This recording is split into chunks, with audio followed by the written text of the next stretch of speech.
7 sins, 7 virtues. Can you hold one without falling foul of the other? Can you remain chaste, virginal? Is it self-imposed or forced? While some are castus, morally pure, by choice or by nature, is our nature also what drives the other side? When casticus is removed without consignment, when lust kicks in, perverse desires, peeping toms, is it just a shit card to be dealt if what gets you off is exposure in the park to little kids? Maybe masturbating at West Women is just your thing. Does she look exotic to you? Do her foreign legs overwhelm you? Does what she thought she was just being paranoid? The man on the green in the blue paper pollution mask is not following you. She slows down, she speeds up. She looks over her shoulder again and again and again. Sometimes she spots him, but sometimes he's hidden. Because she only has one mirror, and she's trying to convince herself that it's not real. Wanker. Wanker on bikes. Driving one-handed. Wankers on wheels. Wanker. Is it easier to direct your moves to the queen of some other land than at your sister? Wanker. Selfish creeps lurk, waiting for the next opportunity, ready to accept the next urge, the next uncontrollable challenge. Your immediate need for gratification takes away someone else's self-worth. You haven't validated the meaning of self-love. Your immediate need for gratification takes away someone else's kindness, forcing civility where honor and self-respect once stood tall.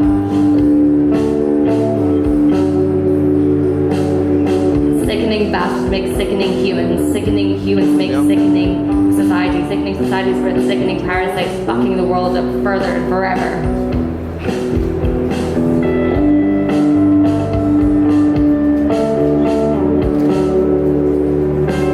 Are the 7 deadly sins always deadly? Is it deadly to look into someone's eyes with soul, with lust, with passion? Is it wrong to want someone the moment you meet them in a bar or a club, on a trash heap, on a beach? From sinister sexual deviancy to sensational, consensual sex.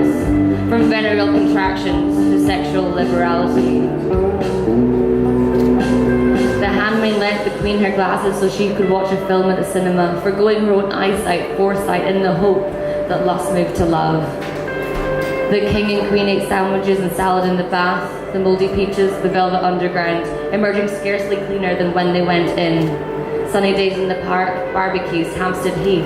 That time she scraped her vagina trying to hop the stone garden wall. Gin Secco, Pinot Grigio, dancing in the kitchen.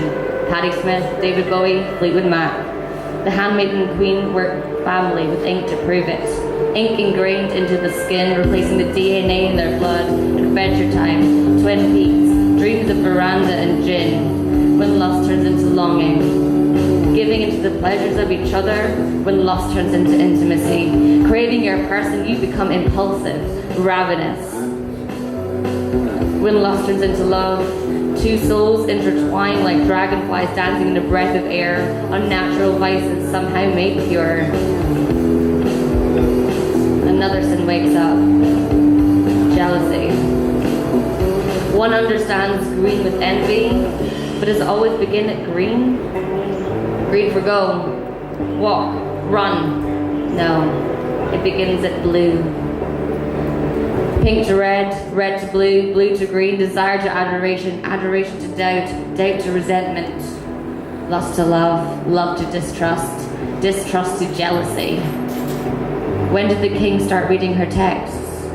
When did he feel the need to catalogue her movements? When did he forget that controlling is not loving? How many years, months, weeks, days, hours, minutes, seconds have ticked past? How many gates has he spent bottling in his displeasure, bottling in his fear that someone else might be the subject, the marquee, the knight of his heart's desire? What does the ping of Facebook Messenger mean to him? Does he follow her in his car? Is that why he picks her up from work? Not out of kindness, but out of suspicion. When did the king start to feel hurt?